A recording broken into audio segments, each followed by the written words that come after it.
Hi, I'm Rob Cram and I'm here today to talk about Dragon's Dogma and to talk about the character classes and which ones I think are the best and which ones to start off with and which ones to kind of advance to. So basically you've got three sets of classes. You've got the basic character classes, you've got the advanced, and then you've got the hybrid classes. Now the basic characters are the fighter, strider and the mage, and then your advanced classes are the warrior, the ranger and the sorcerer. And then you have the hybrid classes, which is the assassin, the magic archer and the mystic knight.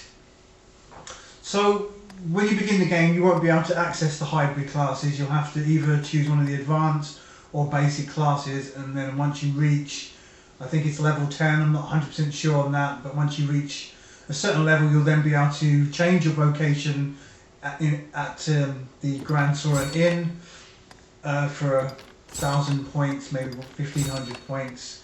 I'm not sure if you get a discount with that particular innkeeper at a certain stage to get it cheaper.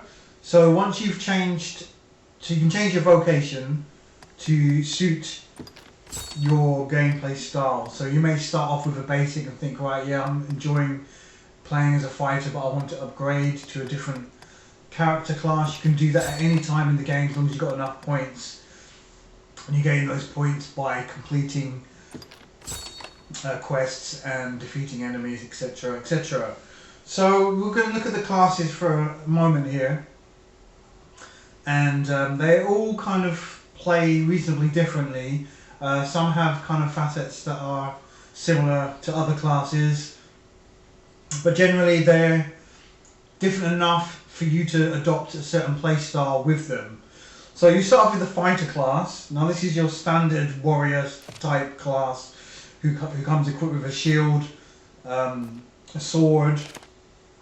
I found with him or her that it's easy to get stuck in, it's easy to kind of get up close to the enemies, and the kind of skills that you learn are tailored towards close quarters combat. Obviously with the shield means that you can sort of tactically fight and engage your enemies by blocking.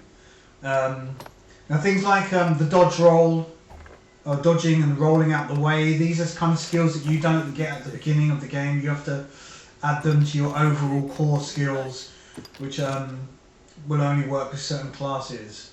So your fighter, yeah, is just kind of getting close guy, but also able to block and be a bit defensive in the way that you tackle enemies. So yeah, I'd use him to wade in there and just get stuck in,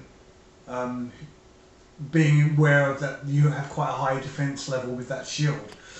The strider class is a bit more of a mixed kind of character, because the strider comes equipped with a bow and the daggers. So the daggers are quite speedy kind of attacking weapon, but with less kind of damage. So basically what you can do is move in close to the enemy, attack with the daggers, and then maybe pull back and attack with the bow. So a good tactic maybe is perhaps send in your pawns, sit back and do some damage to weaken your enemies with your bow from ranged attack, and then move in close for those quick finishing off kills. So the strider does have a kind of wide variety of skill moves that accommodate that kind of style of play. So if you're the kind of character that wants to kind of not always be in the thick of it, but sometimes needing to get in there to help the pawns, depending on what other pawns you choose, then Strider's a good class to choose. And I did find that, and you've seen in one of the videos, that if you've got a team of Striders, that does cover you pretty much for a lot of situations. And your pawns, all of your Striders are very quick combat. You can make short and light work of most early enemies in the game just by using that class, because of their sheer speed.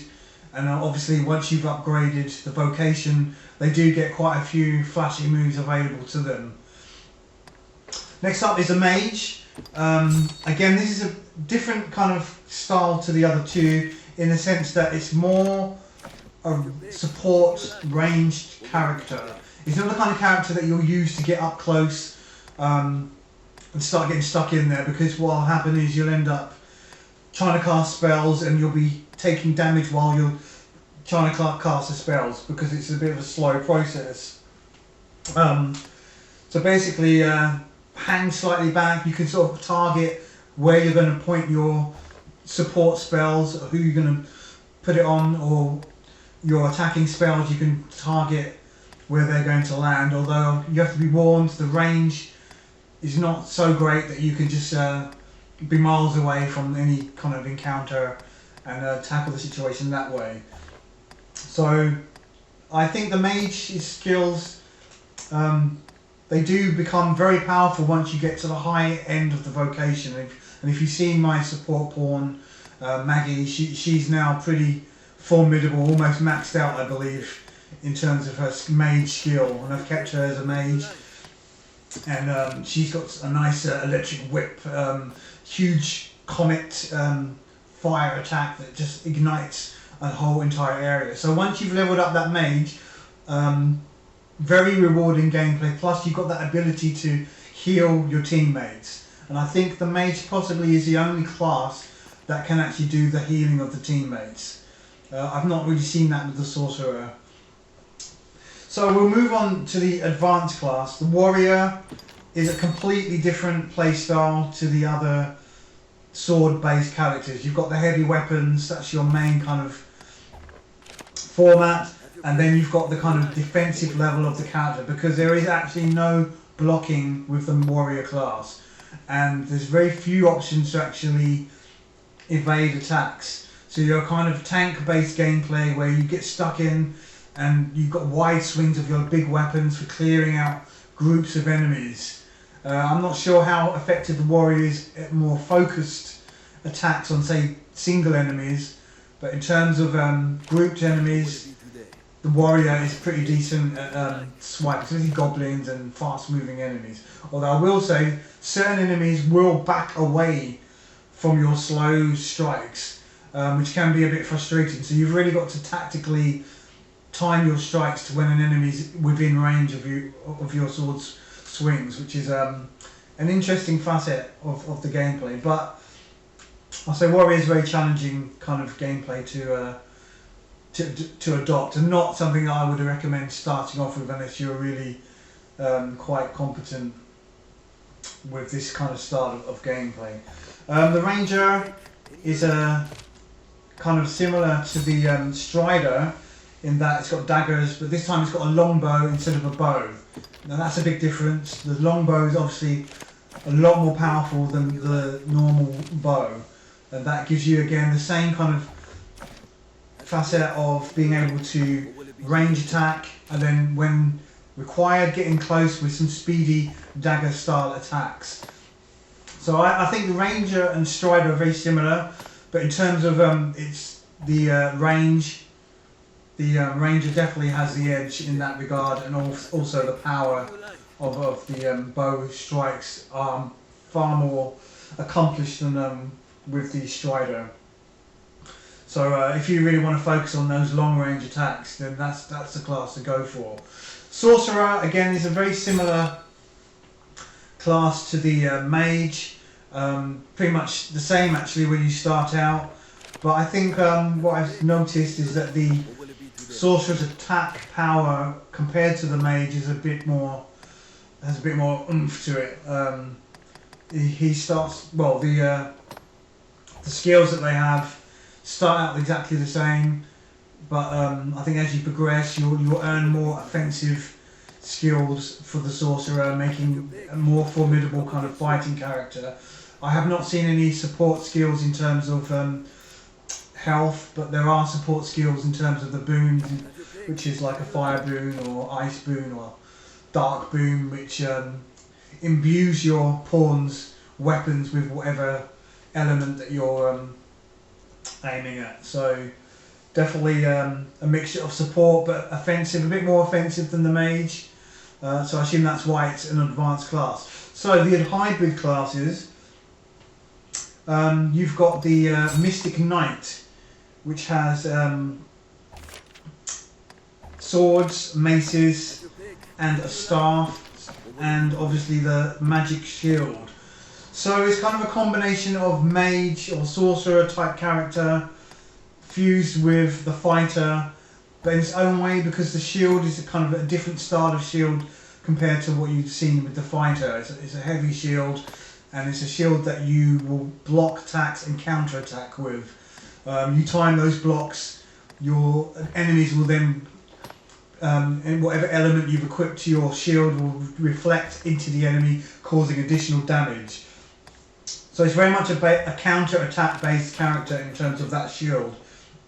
But then again, the swords and the maces are also quite handy at chopping down enemies, and it's quite a strong character. And obviously you have to then swap out in the menu if you want to use a staff and shield combination instead of the maces.